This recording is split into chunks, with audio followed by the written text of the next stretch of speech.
Hello and welcome to March 20th, where we're reading Deuteronomy 5, 6, and 7. Now, these chapters continue these running themes that we've been looking at of God's provision for Israel, and it starts introducing this idea of how they ought to answer him in return. God calls out to them, they respond in kind. They call out to him in return.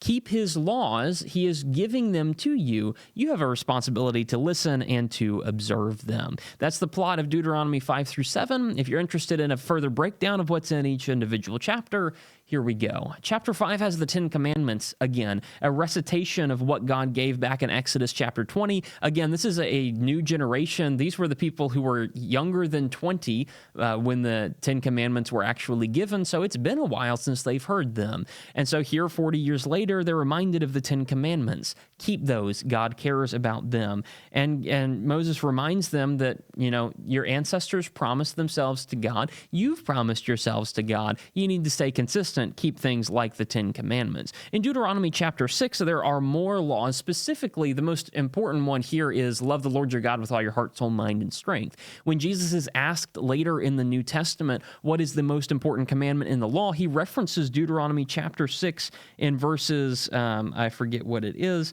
He references Deuteronomy 6 in verse 4 and 5. Love the Lord your God with everything you have. This is the core of the law. This is why Moses starts out with it. The 10 Commandments, hey, love the Lord your God.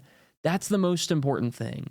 And so when you get to Deuteronomy chapter 7, Israel is called to act upon that love for God, especially in ways that actually do end in violence.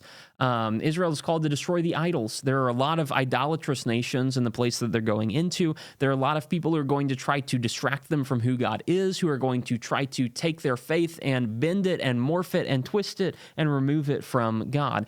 That's not going to be acceptable.